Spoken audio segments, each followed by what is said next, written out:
رحمۃ اللہ وبرکاتہ۔ الحمدللہ رب العالمین والعاقبۃ للمتقین۔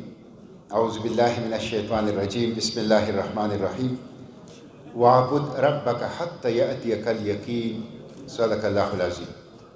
اللہم صلی وسلم علی عبدک ورسولک وحبیبک سیدنا محمد النبی الامی وعلی آلہ واصحابہ وبارک وسلم۔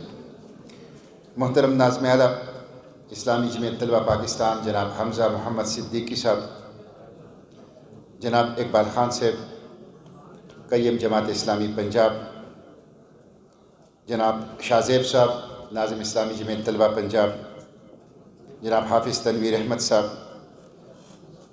سابق معتمد عام اسلامی جمعیت طلبہ پاکستان، جناب سید تصور حسین کاظمی صاحب ناظم اسلامی جمعیت طلبہ اسلام آباد، جناب مستفیض علوی صاحب جمعیت کے ذمہ داران، کارکنان، ساتھیوں، بھائیوں، سابقین جمعیت، حاضرین مجلس، سب سے پہلے تو میں اسلام آباد اسلامی جمعیت طلبہ کا شکریہ ادا کرتا ہوں کہ انہوں نے اتنی خوبصورت پروگرام میں مجھے شرکت کا موقع دیا، بولنے کا موقع دیا، اور میں ان کے لیے دعا گو ہوں۔ بالخصوص انہوں نے جو ایک پروجیکٹ آپ کے سامنے رکھا ہے اسلام آباد جمعیت کے مرکز کا، میں اللہ سے دعا کرتا ہوں کہ اللہ تعالیٰ جلد از جلد ان کی یہ خواہش پوری کریں، اور ایک خوبصورت مرکز جو دعوت و ارشاد کا مرکز ہو، تربیت و تزکیہ کا مرکز ہو، علم و تحقیق کا مرکز ہو، اور انقلاب کا مرکز ہو، وہ اسلامی جمعیت طلبہ اسلام آباد کا مرکز وہ وجود میں آئے۔ میں کچھ لائٹ گفتگو کروں گا اور کچھ سنجیدہ گفتگو کروں گا، کچھ مختصر سی جمعیت کے بارے میں بھی اور کچھ جماعت کے بارے میں بھی چند باتیں رکھوں گا۔ لیکن سب سے پہلے ہمارے ہاں پٹھانوں میں کہا جاتا ہے کہ جو بندہ بچپن میں جس سے ڈرتا ہے نا، بڑے ہو کر بھی اسی بندے سے ڈرتا ہے۔ تو میں بچپن میں مستفیض صاحب سے ڈرتا تھا، اور 1991 میں آیا تھا اسلام آباد پہلی دفعہ۔ میں امیدوار رکن تھا، ثوابی کالج کا ناظم تھا، سیکنڈ ایئر میں غالباً پڑھتا تھا، اور میرے ساتھ ایک اور امیدوار رکن ثوابی کے تھے۔ ہم دونوں کی سلیکشن ہوئی تھی اس وقت، پتہ نہیں اس کو کیا کہا جاتا ہے، آج کل ان کو تعمیر سیرت کیمپ آپ لوگ کہتے ہیں۔ تو ہم دونوں پہلی دفعہ اسلام آباد آ رہے تھے، تو میں بار بار ان سے پوچھتا تھا کہ بھائی ہم جب بس سے اتریں گے تو کہاں جائیں گے؟ وہ ذرا مجھ سے بہتر تھے، وہ کہ یار پوچھ لیں گے، پوچھنے پہ لوگ ہندوستان بھی پہنچ جاتے ہیں۔ تو کویت مسجد کے اندر، کویت مسجد میں یہ کیمپ تھا۔ بہرحال پہلی دفعہ اسلام آباد آئے تھے اور کسی طریقے سے پہنچے، پہلے اسلامی یونیورسٹی، پھر وہاں اسلامی یونیورسٹی سے جمعیت کے ساتھیوں نے ٹرانسپورٹ کیا کویت مسجد میں۔ وہاں پہ 10 دن ہم مستفیض علوی صاحب کے کمانڈ میں رہے، اور دن کو پڑھائی ہوتی تھی روزانہ، شام کو پھر ایک مقرر آتا تھا، اسی موضوع کے اوپر گفتگو کرتا تھا۔ پھر اس کے بعد مستفیض صاحب ہمیں کہتے تھے کہ اب اٹھ کے آپ نے پریزنٹیشن دینی۔ تو اس وقت جس طرح ان کے سامنے تقریر کرنا مشکل تھا، آج اسی طرح مشکل ہے ان کے سامنے تقریر کرنا۔ اور پھر ہمارے ساتھ بھی ایک خصوصی شفقت ان کی یہ ہوتی تھی کہ اقبال کا کلام پڑھتے تھے کہ اعجاز ہے کسی کا یا گردش زمانہ، ٹوٹا ہے ایشیا میں سحر فرنگیانہ، اور پھر کہتے تھے کوئی پٹھان اس کا ترجمہ کرے گا۔ بہرحال مشکور میں مستفیض صاحب نے ہی ہمیں نکھارا ہے، ہمیں پالش کیا ہے۔ سچی بات یہ ہے کہ آپ ہماری تعلیمی اسناد دیکھیں گے تو اس میں لکھا ہے گورنمنٹ پرائمری اسکول فلاں گاؤں، اس کے بعد گورنمنٹ مڈل اسکول فلاں گاؤں، اس کے بعد گورنمنٹ ہائی اسکول فلاں گاؤں۔ ایسے نیگلیکٹڈ ایریا اور کارنر سے اسلامی جمعیت طلبہ لوگوں کو اٹھاتی ہے، پالش کرتی ہے، کہاں کھڑا کر دیتی ہے۔ یہ کمال ہے اسلامی جمعیت طلبہ کا۔ یہ ایک غیر معمولی اکیڈمی ہے، غیر معمولی تربیت کا ہے، ایک غیر معمولی مدرسہ ہے جس کی مثال دنیا میں کوئی دوسری نہیں ہے۔ میں چاہتا ہوں کہ اس موقع پہ مولانا سید ابو الاعلیٰ مودودی رحمۃ اللہ علیہ کا تذکرہ بھی ہو جائے، جس کے بارے میں کہا جاتا ہے کہ اسلامی جمعیت طلبہ مولانا مودودی رحمۃ اللہ علیہ کا سب سے کامیاب تجربہ۔ بالکل ٹھیک کہا ہے۔ یہ مولانا مودودی رحمۃ اللہ علیہ کی دوربین نگاہ تھی، ان کی دور رس نگاہ تھی کہ جنہوں نے فہم کیا کہ نوجوانوں کے اندر اسلامی جمعیت طلبہ کے نام سے ایک تنظیم قائم کر کے کام کو آگے بڑھانا چاہیے۔ اور وہ مولانا مودودی رحمۃ اللہ علیہ جن کو اپنے ہم عصروں نے المسلم العظیم، ابن تیمیہ وقت، غزالی عصر جیسے عظیم القابات سے نوازا۔ ہم اپنے رب کے حضور ان کے لیے دعا گو ہیں کہ اللہ تعالیٰ جنت الفردوس میں ان کو اعلیٰ مقام عطا فرمائے۔ مولانا مودودی رحمۃ اللہ علیہ وہ مجدد ہیں اس دور کے کہ اس وقت حزب اللہ اور حزب الشیطان کے درمیان جو عالمی کشمکش ہے، اس کے پیچھے فکر مودودی رحمۃ اللہ علیہ، فکر مودودی۔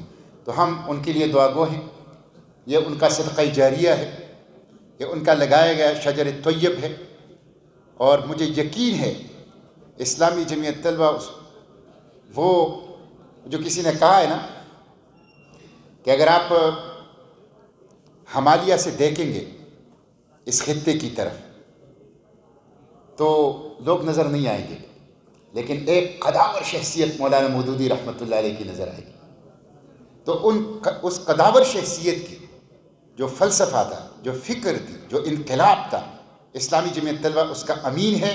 اور مجھے یقین ہے کہ جس طرح میرے بھائی نے بات کی، نعروں کی حد تک نہیں، ہم پہلو، ہم گیر، جامع انداز سے جس طرح مولانا مودودی رحمۃ اللہ علیہ نے اس مشن کو آگے بڑھائے ہیں، اسلامی جمعیت طلبہ اس مشن کو آگے بڑھائے گی انشاءاللہ۔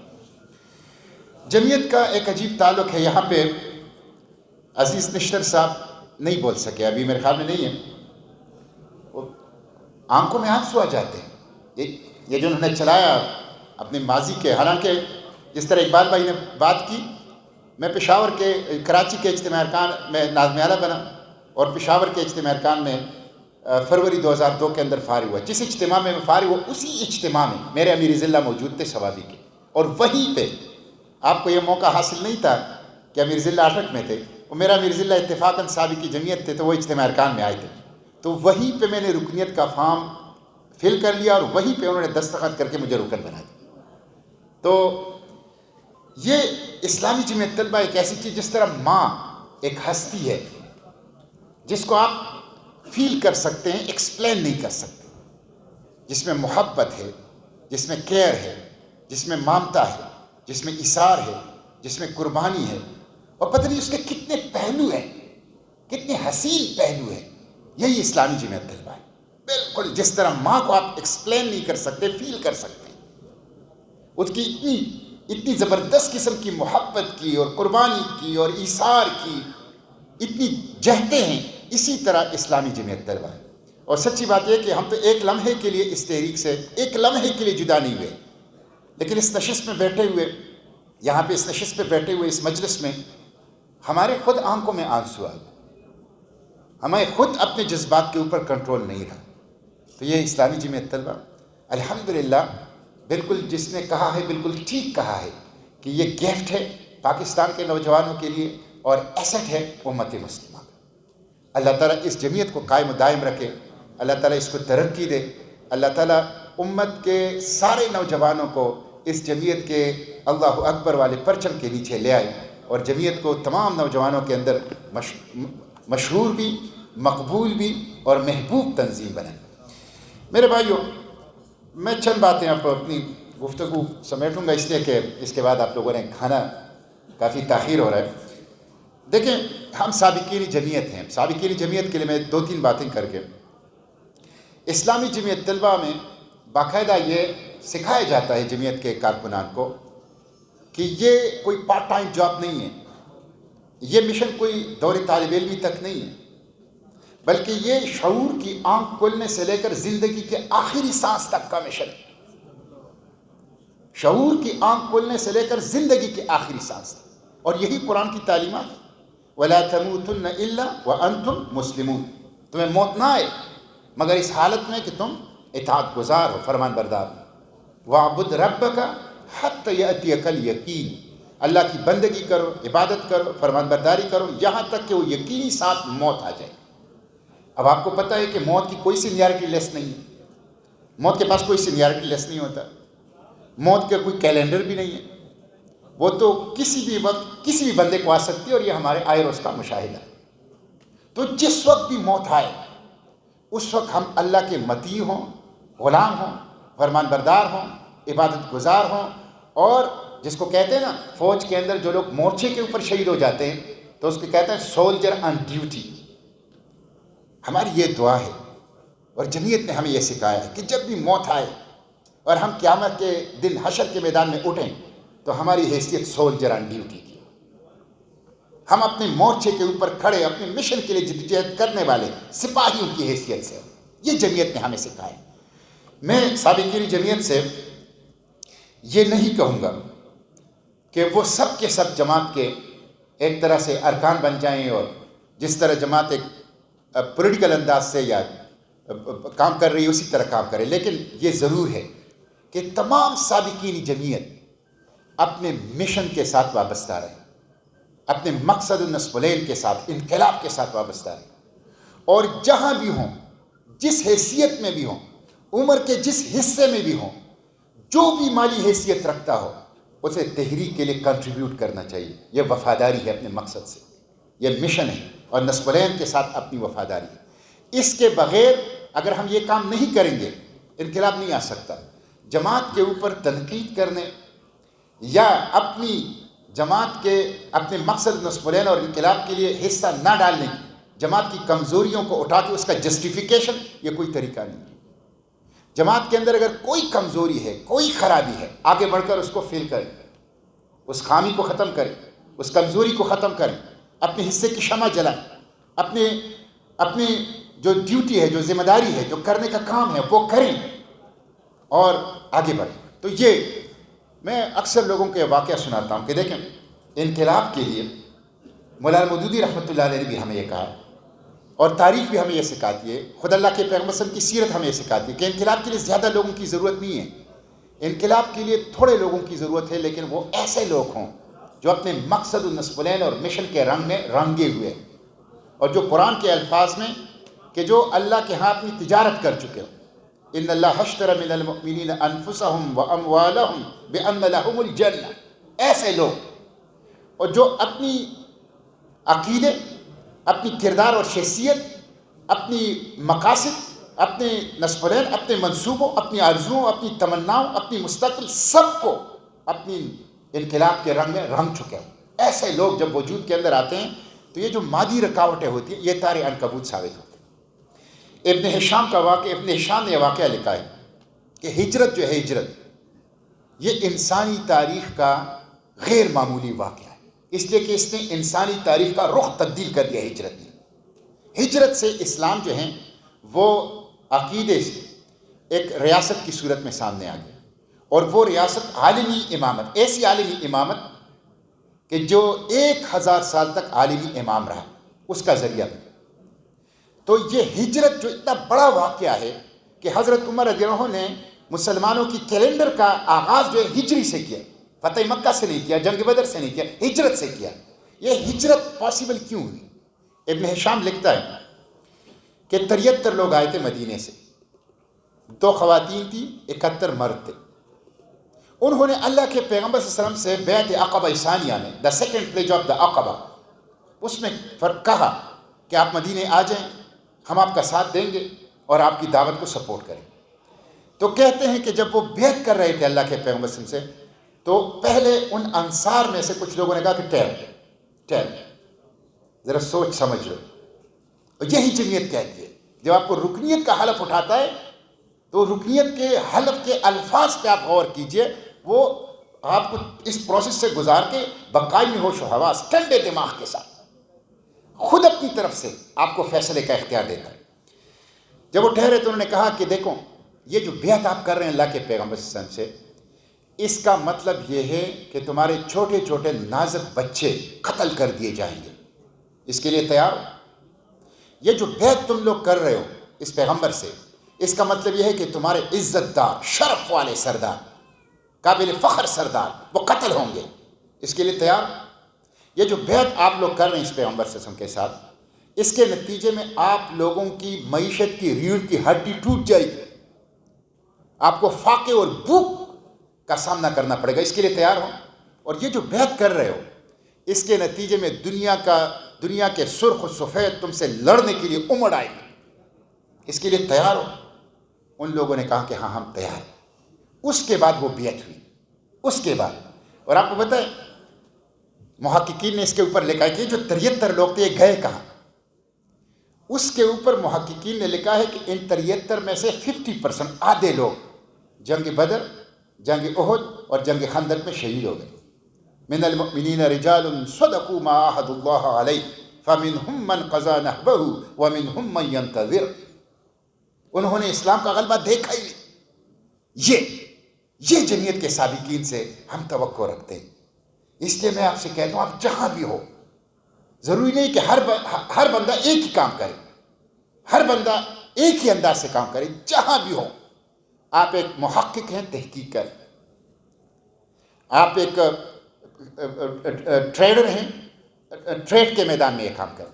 جہاں بھی ہوں، جس حیثیت میں بھی ہوں، لیکن مشن سے، انقلاب سے، مقصد سے وابستگی، وفاداری، اس کے لیے اپنے سب کچھ کو سرنڈر کرنا، اس کے لیے جینا، اسی کے لیے موت کو اعزاز سمجھنا اور اسلامی تحریک کو کنٹریبیوٹ کرنا، اپنے حصے کی شمع جلانا، اپنے حصے کا کام کرنا. یہ جو ہیں، یہ اگر ہم کریں، میں سمجھتا ہوں کہ یہ انقلاب آئے گا. اور میں آپ کو یہ بتاؤں کہ دیکھیں جتنا وقت گزرتا ہے، دیکھیں کیا کمال مولانا مودودی رحمۃ اللہ علیہ 1945 میں سیالکوٹ کے چوک میں کھڑے ہو کر کہتا ہے کہ ایک وقت آئے گا کہ کمیونزم کو ماسکو کے اندر پناہ نہیں ملے گی. نسل پرستی اور قوم پرستی جرمنوں اور برہمنوں میں اپنے معتقد نہ پا سکی. سرمایہ دارانہ ڈیموکریسی لندن اور نیو یارک کی یونیورسٹیوں میں اپنے معتقد نہ پا سکی. اور یہ آج کا دور تاریخ میں ایک داستان عبرت کی حیثیت سے باقی رہ جائے. یہ ہمارا ایمان ہے. فَإِنَّ مَعَ الْعُسْرِ يُسْرًا إِنَّ مَعَ الْعُسْرِ يُسْرًا هُوَ الَّذِي أَرْسَلَ رَسُولَهُ بِالْهُدَى وَدِينِ الْحَقِّ لِيُظْهِرَهُ عَلَى الدِّينِ كُلِّهِ كَتَبَ اللَّهُ لَأَغْلِبَنَّ أَنَا وَرُسُلِي إِنَّ اللَّهَ قَوِيٌّ عَزِيزٌ. یہ قرآن کے وعدے ہیں، 3 وعدے میں نے آپ کے سامنے بیان کیے. یہ غالب ہوگا، یہ ہماری ایمان کا حصہ ہے، یہ قرآن کا اعلان ہے، یہ خالق کائنات کا فیصلہ ہے. فیصلہ اس کو کوئی نہیں ٹال سکتا. یہ انقلاب آئے گا. ہمیں اس انقلاب میں اپنا رول، اپنا کردار جو ہے وہ ادا کرنا چاہیے. اور مجھے مستفیض صاحب کو شعر و شاعری، انہی سے ہم نے شعر و شاعری کا ذوق پایا ہے. مجھے شعر یاد نہیں ہوتے، لیکن مجھے شعر و شاعری سے دلچسپی بہت ہے. اقبال کے 2 اشعار ہیں جو انہوں نے مستعار لیے ہیں. ایک نیپولین کے مزار پہ ان کا ایک بڑا مشہور نظم ہے، راز ہے تقدیر جہانی تگتاز، جوش کردار سے کھل جاتے ہیں تقدیر کے راز. جوش کردار سے شمشیر سکندر کا طلوع، کوہ الوند ہوا جس کی حرارت سے گداز. جوش کردار سے تیمور کا سیلے ہمگیر. یہ پورا آخر میں انہوں نے 400 سال پہلے مرزا بیدل کا ایک فارسی جو ہے وہ شعر اٹھایا ہے. اور اقبال کا کمال یہ ہے کہ وہ نگینوں کی طرح فٹ کرتا ہے دوسروں کے اشعار اپنی نظموں اور غزلوں کے اندر. تو انہوں نے 400 سال پہلے ایران کے ایک شاعر مرزا بیدل کا ایک شعر اٹھایا، وہ ہے کہ عاقبت، اور یہ سابقین کے لیے ہے کہ عاقبت منزل ماں وادی خاموشان است. ہمارا انجام کیا ہے؟ وادی خاموشان جان، شہر خاموشان جان، قبرستان جان. عاقبت منزل ماں وادی خاموشان است، حالیہ غلغل در گنبد افلاک انداز. جب یہاں پہنچنا ہے اور طویل رات آرام کی کرنی ہے تو پھر آسمان کے اس نیلے گنبد کے نیچے اس مختصر وقت میں ایک غلغلہ کیوں برپا نہ کرے، ایک شور، ایک ہنگامہ، ایک انقلاب کیوں برپا نہ کرے. اور پھر دوسری جگہ اقبال نے کہا ہے، وہ بہت خوبصورت انہوں نے لیا ہے وہاں سے، وہ پتہ نہیں مجھے لوکیشن اس کی یاد نہیں رکھے کہاں سے لیا ہے. وہ کہتے ہیں کہ موجیم کہ آسودگی ماں عدم ماست، ماں زندہ ازانی کہ آرام نگیر. موجیم، میں موج ہوں، لہر ہوں. موجیم کہ آسودگی ماں عدم ماست، اور مجھے پتہ ہے کہ میں ٹھہروں گا تو مر جاؤں گا. موج جب چلتی ہے، جب دوڑتی ہے سمندر کے اندر تو وہ زندہ ہوتی ہے، جب ٹھہر جاتی ہے تحلیل ہو جاتی ہے. موجیم کہ آسودگی ماں عدم ماست، ما زندہ ازانیم کہ آرام نگیریم، میں اس لیے زندہ ہوں کہ میں آرام نہیں کرتا، اس لیے یہ زندگی ہے، حرکت، جدوجہد، ایثار، قربانی، خاص اللہ کی رضا کے لیے، بغیر کسی داد، تحسین، شاباش، دنیائی اجر، عوض، معاوضے، بدلے، عہدے، منصب، خاص اللہ کی رضا کے لیے اپنے حصے کی شمع جلانا، اپنا کردار ادا کرنا، یہ ہم سب کے لیے ضروری ہے، اور یہی اسلامی جمعیت طلبہ نے ہمیں سکھایا ہے۔ تو میں ایک دفعہ پھر آپ سب لوگوں کا شکریہ ادا کرتا ہوں، خصوصاً اسلامی جمعیت طلبہ کے ناظم اسلام آباد کا اور یہاں کے سابقین کا، اتنی خوبصورت مجلس کا انہوں نے اہتمام کیا کہ ہماری ایمان کی تجدید ہوئی، ہمارے جذبوں کو جلا ملا، اور ہم ایک نئی امنگ کے ساتھ اور جذبے کے ساتھ انقلاب کے وہ آشنا ہوئے اس مجلس میں۔ وآخر دعوانا ان الحمد للہ رب العالمین۔